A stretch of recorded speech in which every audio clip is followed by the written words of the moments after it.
Pai e filho, duas almas livres e aventureiras. O filho já é adepto a esportes radicais.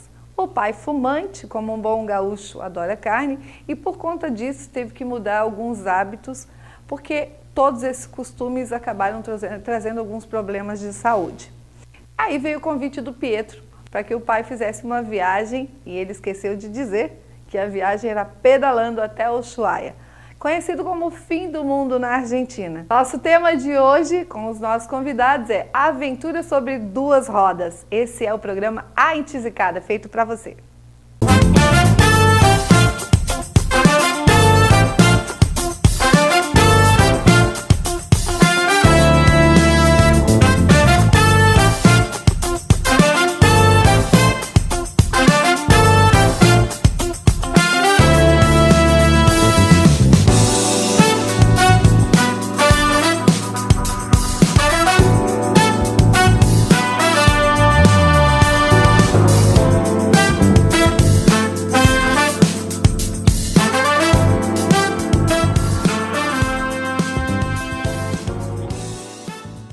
E para falar conosco hoje sobre o nosso tema, eu quero chamar diretamente de navegantes o Marlon e seu filho Pietro.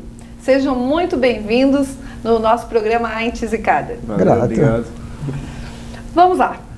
Marlon, porque as perguntas hoje estão boas. Essa é para mim? É direto para mim ou é para os dois? Para você, Marlon. É para mim. Eu quero começar a entender essa mudança radical, né? Porque, de certa forma, foi uma mudança radical para quem tinha uma vida sedentária para o cicloturismo. Como é que isso aconteceu? Primeiro, a necessidade de sair daquela vida sedentária. Eu me vi um dia os filhos numa refeição falando dos seus esportes e o pai fuma, era o meu esporte, fumante, sedentário, bem acima do peso, procura por um médico, faz exames, colesterol, aquelas coisas, né? 50 anos eu estava fazendo e faz o quê? Segue na mesma balada, segue do mesmo jeito ou muda de vida? Muda de vida, vamos mudar de vida. Foi um insight, uma chave de dentro. Foi mudar de vida, mesmo. Mudar de vida. Não vou andar mais de carro, vou andar de bicicleta. E aí essa foi a mudança primeira. Assim, mudamos de cidade, viemos morar aqui, o lugar aqui, Itajaí, foi a primeira cidade que a gente veio morar em Santa Catarina. Dava muita condição de andar de bicicleta, não vou andar mais de carro, quero andar de bicicleta. E aí isso foi a primeira grande mudança. Aí veio logo em seguida o convite dele, sabe, o pai está andando de bicicleta, aí ele vai contar como é que ele idealizou isso, né? Mas surgiu o convite de fazer uma viagem, e isso realmente daí, o que já vinha sido começado, uma transformação pequena, virou numa grande transformação. Daí virou uma cultural também, uma série de outras transformações que vieram a partir da viagem de bicicleta, né? E os desafios, né? Porque não deve ter sido fácil. Desafios, sim. Bem, mas já parabenizo. Quero ter metade dessa coragem. Gente, é de ficar entizicada aqui, vocês não fazem ideia do tipo de pergunta que eu sou obrigada a ler aqui. Mas a gente vai pular essa, porque de certa forma, vamos deixar ela para o final. Pietro, você é surfista, né? Gosta de esportes radicais, skatista, surfista eu sou Howard ainda. Piloto de autorama. E aí, o menino gosta muito de esportes radicais, já vi, e gosta de uma vida que, por sinal, faz muito bem. Como é que surgiu essa ideia de colocar o teu pai nessa aventura? Na verdade, foi a mudança dele, né? Ele começou a mudar, largou o carro, parou de fumar. Eu fumava na época, eu andava de carro. Eu vi a mudança dele, eu me inspirei nele. Eu disse, então vamos fazer uma viagem juntos. Eu já vinha com essa de querer viajar, de largar o emprego e conhecer coisas novas, né? Aí, nada melhor que meu pai, né? Para fazer essa aventura inteira. Logo ali? Logo ali.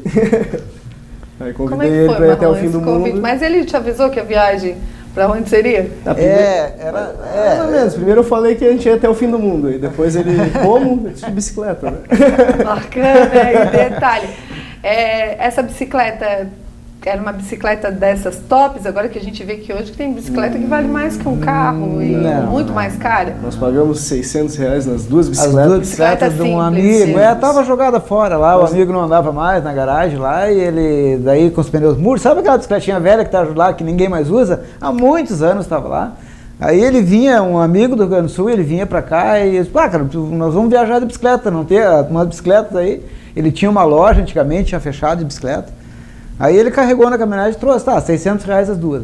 Eu revisei a minha até, dei uma revisada, uma melhorada, do Pedro foi como tava, e aí a gente foi revisando na estrada, foi quebrando, enfim, mas deu tudo certo. Mas isso foi bom que em todo local tinha manutenção, né? Quanto mais simples, melhor a manutenção, né? Mais fácil de conseguir uma manutenção, né? Tem esse detalhe, mas se vocês conseguirem ir até o final do mundo com essa bicicleta, imagine se aparecer um empresário aí querendo doar e investir, né? Nessa história toda que rendeu até um livro, que depois a gente vai falar sobre isso. Sim. Talvez ficaria mais fácil. Mas me digam, vocês foram financiados por alguém para fazer essa aventura toda, essa viagem? Isso foi uma nós mesmos, né? Na realidade a gente fez uma rifa para financiar a viagem. Um dia ele chegou lá onde eu trabalhava e disse, vou fazer uma rifa do teu carro. Disse, uma rifa, cara? Ninguém compra rifa. Como é que eu vou comprar uma rifa? E deu certo. Deu certo. Quando é que conseguiram arrecadar? Fizeram a rifa, deu tudo certo? Deu tudo certo. De R$20, durante a temporada eu vendi os 1000 números. Nossa, então deu para financiar a viagem. Legal. A gente até imaginava que ia mais longe, né? O dinheiro foi se terminando, foi ajustando durante a viagem, mas foi também muita lição. Sai feliz outra aula, né, de economia, de como ajustar, porque a gente estava lá no meio da Patagônia, o dinheiro estava terminando e tinha que resolver, e a gente resolveu, né? Tanto que a gente está aqui contando. Pois é, que deu porque tudo não certo. deve ser fácil, sai bem feliz e depois descobre começa a ficar tudo mais caro, que muda o câmbio, começa a ficar mais caro as coisas, e né? Sem dinheiro, sem patrocínio, mais um desafio, né? Mais pela um frente. desafio. Quantos quilômetros daqui até Ushuaia? 5.000. 5.000 quilômetros. Gente, é chão, hein? Eu não pedalo 2, 3 quilômetros, já estou morrendo. Vai ter que mudar isso. Mas eu também, eu imagino que assim, a primeira andada que depois de, sei lá, dos 15 anos aos 50, 35 anos sem andar de bicicleta, fumando, aí eu voltei a andar de bicicleta também, era 2 quadras, 3 quadras. O dia que eu fui buscar a bicicleta, foi um amigo que me insistiu, esse que vendeu a bicicleta, ele me insistiu, para de fumar também, quando morava lá em Rio Grande, e anda de bicicleta. E ele me disse que tinha viajado de bicicleta. Eu disse, cara, o cara tá me contando, né? O cara vai viajar de bicicleta, da onde vai viajar de bicicleta, né? E ele me contou, não, já foi a Porto Alegre, foi a Camaquã, vou ao Uruguai, vou de bicicleta. E me convidou, disse pra mim, e eu disse, não queria andar de bicicleta. E um dia ele me ligou e disse, não, vem aqui em casa que eu comprei uma bicicleta pra ti. Aí eu comprei 2 isqueiros e 2 maços de cigarro para uma viagem longa de 5 km, né? Vai que perde um isqueiro, vai que dá algum problema, né?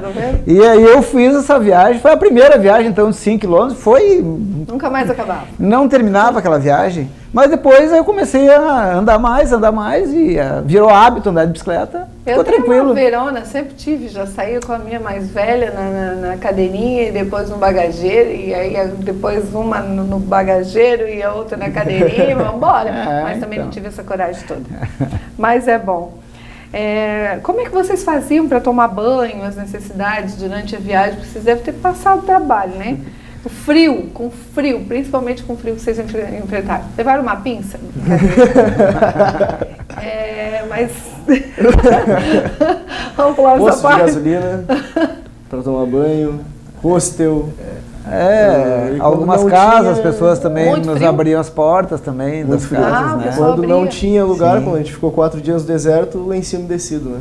E gostavam? Vinha curiosidade, o pessoal perguntar para vocês como é que estava sendo essa aventura, de onde vocês estavam? Sim. Bastante, até por ser uma rota alternativa que a gente não foi pela que todo mundo vai, né? Normalmente o pessoal vai pela Ruta 40, a gente foi pela 3, que é uma ruta mais inóspita, assim, com poucos viajantes, né? Ainda mais de bicicleta. Ela é mais perigosa, assim. A atração dela é ser um horizonte, como essa parte deserta, de 400 km, ver sempre a mesma linha para frente, como se estivesse no mar.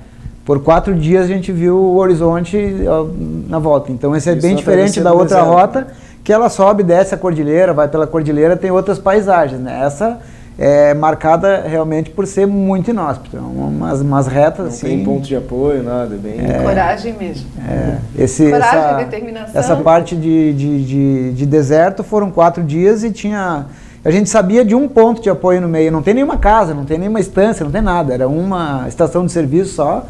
E depois a gente soube que tinha mais uma que a gente não achou no primeiro dia, perdeu, mas deu certo, conseguimos passar o deserto com pouquíssima água.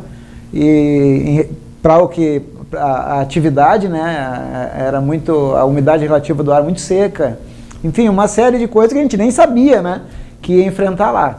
Mas essas partes do desafio hoje são as melhores partes, mais saborosas de ter vencido e ter passado por elas, chegar no destino, passar esses 400 quilômetros. Tinha uma cidade para chegar, quando vimos, era uma descida para chegar lá, tinha alimento, tinha banho, tinha tudo, então recompensava. Né? Gosto de quero mais, aí. Quero mais, eu vou ver se programo com o pessoal aqui do Portal Fala Litoral uma viagem dessa de bicicleta, que eles estão tão animados, Lacerda, Maganinho, Vlad, eu acho que eles vão a mais. Eu não, porque Vocês falam espanhol? Como é que vocês se comunicavam? Isso aqui é pergunta que se faça. Falava igual índio. Pelo amor de Deus, gente. Eu não sou obrigada. Eu não sou obrigada a ler esse tipo de... Como é que se comunica como índio? Vou perguntar uma coisa dessa para os nossos convidados, gente. Desculpa. Mas é assim mesmo. Assim mesmo.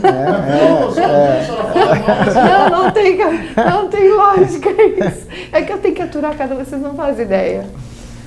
Mas enfim, né, faz parte, a gente tem que aturar umas coisas, vocês também aturar. Mas, voltando, como é que vocês se viravam para conversar com o pessoal? Foi fácil? Fácil. O espanhol... Para xingar alguém era fácil também?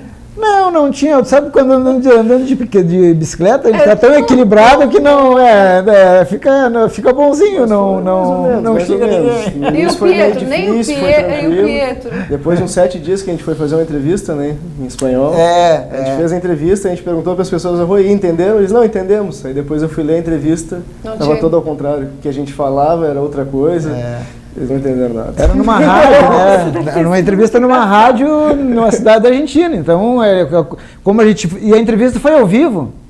Então, depois a gente perguntou, ficou na cidade até a noite, né? Que ele perguntou se tinha entendido. Eles não entendemos, a gente foi ler a entrevista. Mas entenderam o contrário, mas...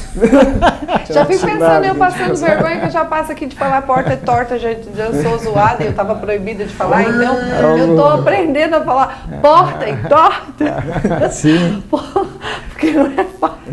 Imagina chegar num lugar desse. Sim.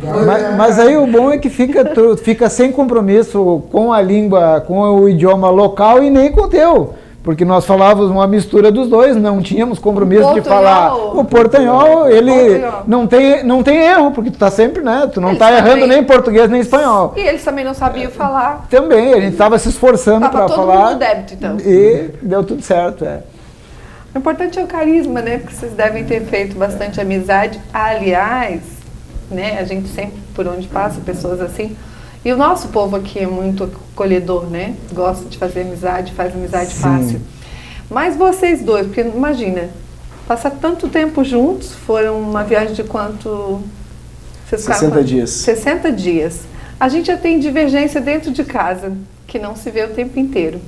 Aconteceu uns perrengues assim durante a viagem entre vocês dois, apesar desse amor todo de pai e filho? Você já quis pegar o Pietro pelo pescoço, ter aprontado Os dois, um queria pegar o outro pelo pescoço de vez em quando, né? Como é que vocês lidavam com isso? Com Primeiro pela fome, né? Às vezes a gente passava fome, ficava com fome mesmo e não tinha onde comprar nada, então isso já estressava, né? E aí qualquer coisinha era um gatilho qualquer coisinha era um gatilho para se estressar, né?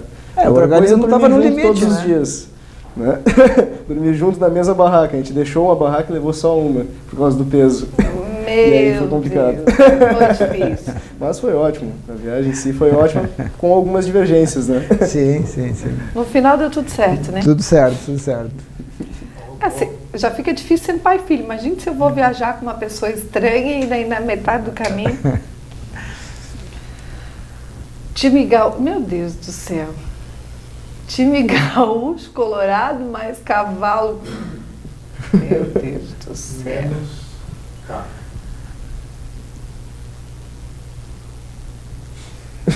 Intervalo?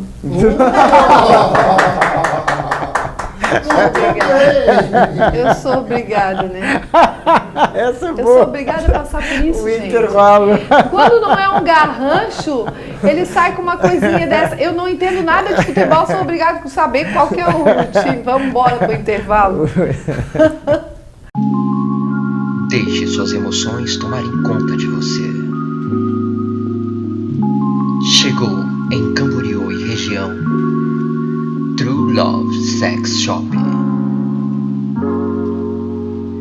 Brinquedos para gente grande. O ingrediente perfeito para a sua receita de sedução.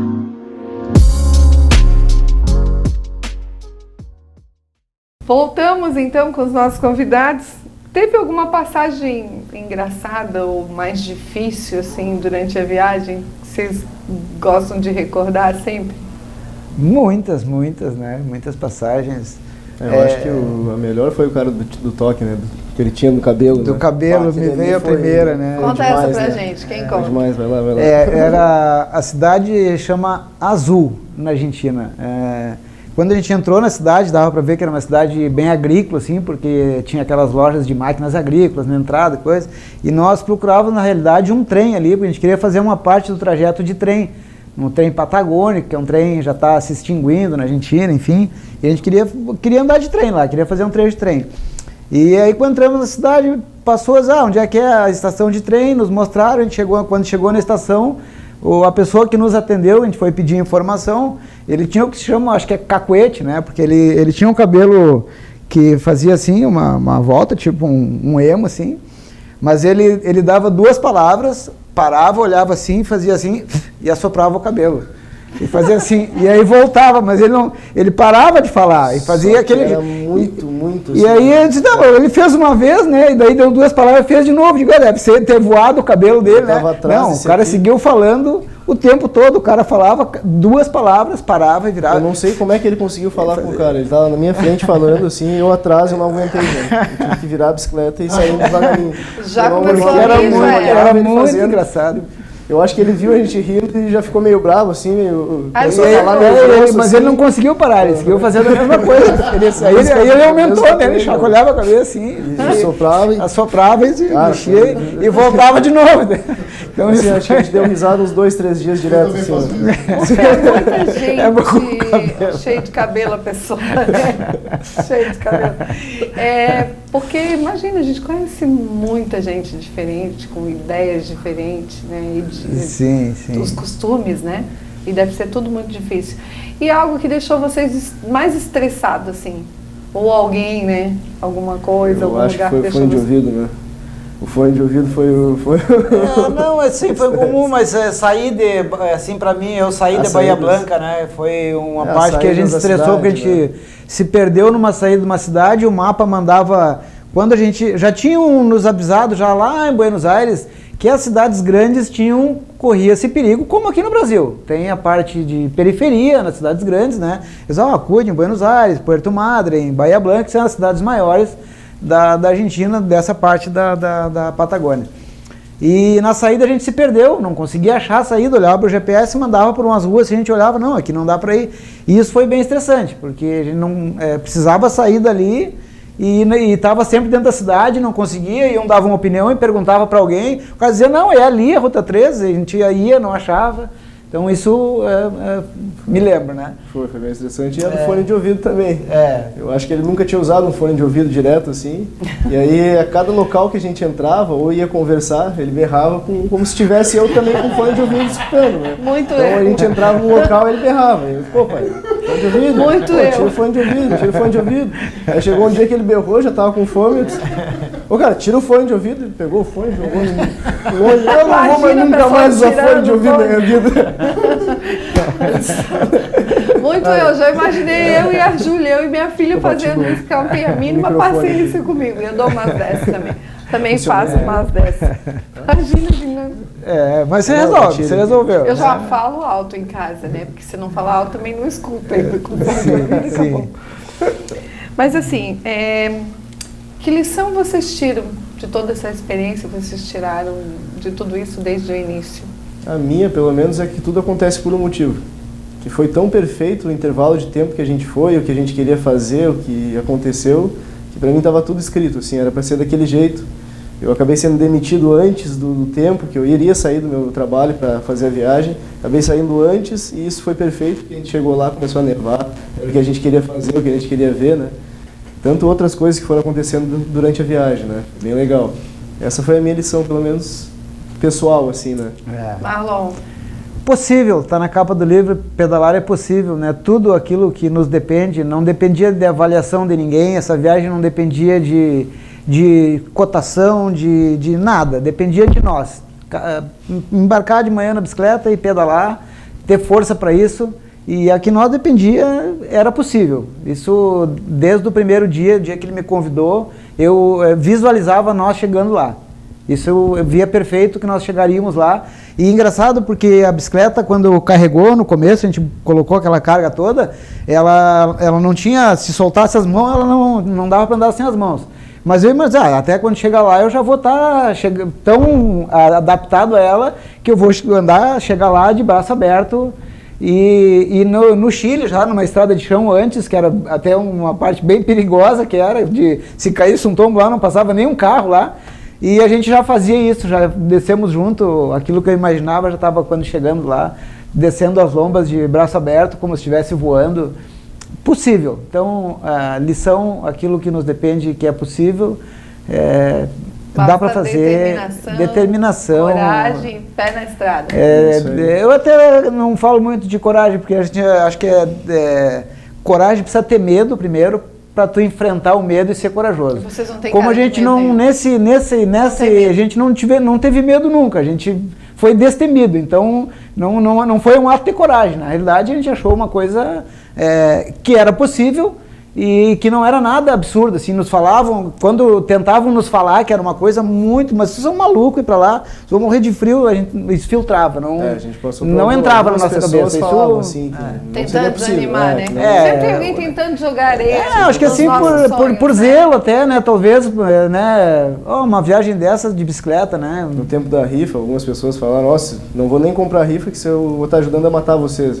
Mas amar é acreditar, assim, né? Eu acho que o amor é diferente, eu acho que amar é acreditar. Sim. E que bom que vocês tiveram isso, né?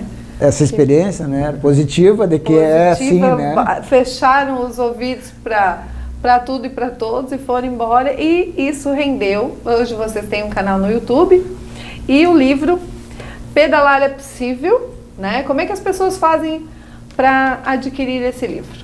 Que conta todas as aventuras. Esse, aliás, é o segundo, né? São dois? Segunda edição. Segunda edição, né? Foi impresso mais uma edição, mudado algumas coisas, umas correções. E já está no fim também, agora já logo aí vem E no canal também edição. as pessoas podem acompanhar... Podem acompanhar tudo. No canal a gente fala sobre cicloturismo e bicicleta, né? Tanto na nossa viagem quanto de coisas novas que estão vindo, né? A gente continua pedalando, a gente só anda de bicicleta hoje, né? Inclusive vieram para cá. Viemos, de navegantes aqui. Todos os compromissos, na realidade, todos, 100% da nossa vida é de bicicleta, 100%. Não gente, tem. Muito boa. Pode ser porque fomos até o fim do mundo de bicicleta, onde não dá para ir, né? Verdade. Dá para ir a qualquer lugar. Então, se quiserem achar o livro, é só acessar no YouTube, botar no Google Pedalar é Possível, ou entrar em contato com a gente que já acha o nosso livro lá. Mas pedalar é possível, pedalar é possível, na internet nos encontra. É fácil. As pessoas nos encontram do Brasil inteiro, de fora. E quem quiser um professor de skate também. Também. É isso, Arroba aulas de skate Itajaí, também vai ter um professor de skate lá disponível. E diz que é um bom professor, né? Até onde eu sei, é um bom professor. Gente, pedalar é possível. E a gente não termina por aqui, porque eu vou te fazer uma pergunta agora que vai te deixar bem encabulado. Depois você briga com quem fez, que você é candidata a genro de alguém. Inclusive, vai ser um pouco candidato a meu genro, né? Por tabela. E o casório. Porque, inclusive, foi aniversário da moça esse mês, né? Mês de abril. Vai sair, vamos ver. Vamos esperar um pouquinho, eu soube que vai ter até hambúrguer de legume no casamento, é sério? Eu não tenho culpa, gente. Essa pergunta estava aqui, ó, como eu falo. Não sou eu, Pietro. Depois se quer brigar, vai brigar com outra pessoa, porque eu só recebo. Tem coisa aqui que eu também tenho que aguentar. E hoje é aniversário dela ainda, né? Te amo, meu amor. Nossa. Ela tá ali, tá ali. Pietro, agora a gente já falou do livro, já falou, né, que pedalar é possível. Vamos falar um pouco do skate, que também você fala sobre isso no canal, né? Sobre os esportes radicais, que aliás eu tenho uma filha de 6 anos, que já manda bem, ama de paixão, mas o meu coração fica na mão, porque realmente não é fácil, né? O skate é um esporte bem perigoso, né? Bem complicado, assim. Eu comecei com 15 anos e não parei mais. Meio que viciei, assim, nele, né? Tive bastante fratura, bastante lesões, me operei. Até pensei em parar de andar, mas aí eu comecei a dar aula de skate. Comecei a ensinar as pessoas a não cair daquele jeito que eu caía, né? Já dar uma segurança para essas crianças e pessoas mais velhas também. E onde eu ganhei o amor de novo. Quantos alunos você né? tem hoje? Hoje 18 alunos particulares, 18 né? alunos particulares. E aí vocês têm um projeto social também? Não, você dá ainda aula? ainda não. Mas mais pensa por causa da pandemia também a gente ainda não está conseguindo fazer isso. Mas a gente está com a Associação de Itajaí junto ali e estamos pensando em alguma coisa mais para frente aí para. Então quem quiser levar uns tombos, começar a aprender e entrar nessa, é só procurar. A primeira aula é sobre tombo, a gente só cai. É, sério, deve ser divertido assistir, é bem legal, né? É bem legal. Porque levar o tombo não tem coragem, eu só subi no skate para tirar uma foto. 2 vezes ainda. Só para o marketing, uma vez um trabalho da Câmara e outro com a minha filha mesmo para tirar uma foto. Se alguém quiser, é só seguir @aula de skate em Itajaí. Segue lá que a gente troca uma ideia, que a gente marca uma aulinha. @aulas de skate em Itajaí. Marlon, próxima viagem, já tem um destino? Pois olha... Já foram pro final do mundo, pro já fim do fomos, mundo, então? Então a gente tem a ideia aí de sair do Oceano Atlântico e ir até o Oceano Pacífico. Cruzar a cordilheira num ponto, chama o Passo Derrama, que é o passo mais alto da cordilheira. Isso em relação à viagem do Ushuaia é bem mais técnica, precisa de bem mais equipamentos, o desafio é bem maior. Uma bike melhor? Talvez uma bike melhor ajude. Só que alguém queira, né, tocar no coração de um empresário aí e ajudar nessa aventura. Talvez até para testar o produto dele, né? Ver se o produto aguenta bem, né? Isso, gente. Aí, levar ao extremo. Se tiver algum empresário que quiser entrar em contato com eles e estar junto nessa aventura de alguma forma e também tá, né, de certa forma é um patrocínio. Acompanhe, né, Pedalar é Possível, a gente tem esse projeto, então, era para esse fim de ano de 2021, dezembro de 2021, a gente já tinha até data para isso. Mas como o mundo todo mudou, né, a gente está hoje com fronteiras fechadas, não sabe se vai ter fronteiras abertas, pode ser que se altere o tempo, a data dessa viagem, né. Mas em relação a ela, sim, eu vejo como um desafio maior, porque olhando para hoje que a gente já fez daqui ao Ushuaia, parece que foi simples, não foi aquela coisa assim de correr risco mesmo. Foi aquela tranquilo. História do gosto de quero mais, gente. Querer mais. Quando chegou no fim, nos últimos dias, não queria nem que terminasse a viagem, queria, né, pedalando mais devagarinho para aproveitar bem. E aí já ficou à vontade de fazer uma outra, né, de um outro desafio. Então esse seria a gente tem essa ideia de então sair do Sem Oceano garrafa Atlântico. PET ou com as garrafas PET? Porque a gente não contou essa história de que foi tudo improvisado, não Tudo, foi só a questão da tu sabe que né? continuamos viajando, viagens aqui próximas e algumas mais longas. Mas a estrutura é a mesma, a gente não mudou nada a estrutura. Como é que foi? Vocês começaram a cortar e juntar os reciclados? Improvisar tudo? A gente usava bastante balde de gordura vegetal, que eles têm nos restaurantes. E ele é um balde muito forte, inclusive ele voltou de avião com o nosso, foi as nossas malas no avião. Que a gente foi de bicicleta, vendeu e voltou de avião, né? E lá a gente ainda trouxe os baldes do Ushuaia para cá. Uso até hoje, né? Já tem 6 anos esses baldes, são materiais que são descartados, jogados no lixo, né? Plástico. E a gente usou eles como alforge, como a mala, né? O equipamento de carregar lá a nossa cozinha, roupa, enfim. E dura até hoje, a gente viaja ainda hoje de bicicleta, carrega no dia a dia, eu ando com esses baldes, são extremamente duráveis e gratuitos, né? A gente ganhou, não teve custo nenhum. E outros materiais, outros... Já vê que vai render mais livro. As próximas aventuras aí, mas é muito bacana, muito interessante. Eu queria ter essa coragem, essa disposição toda, mas pessoas como vocês incentivam as pessoas a mudarem os hábitos, porque no teu caso também foi uma questão de saúde, né? Questão de saúde, uma decisão. Parar de fumar foi uma decisão que foi importante para a tua vida. Sem dúvida. E depois o desafio, né? O convite do filho, que também não quis dizer, mas eu acho que contribuiu muito, além dessa aventura toda, além desse sonho do Pietro, eu acho que para a tua vida foi muito importante. E essa mensagem a gente pode passar para as pessoas, né? Então, gente, pedalar é possível, mudança de hábito é possível.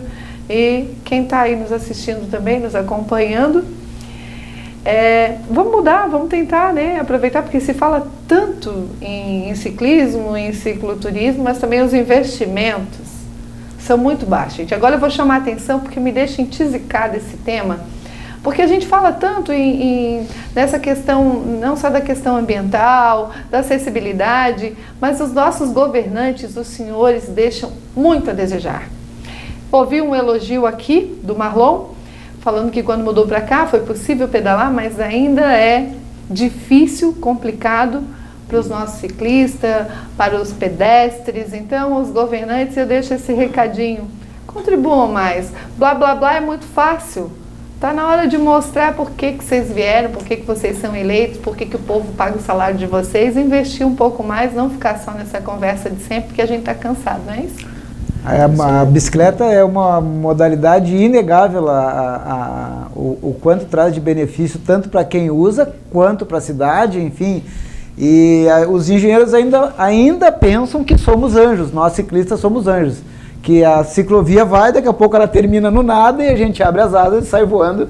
Porque são muitos acidentes, né, gente? Vamos falar sério, então ainda falta muito, já se tem bastante ciclovia, mas ainda falta muito a se fazer ainda para tornar mais seguro essa modalidade de transporte. Quem sabe uma ciclovia na BR, né?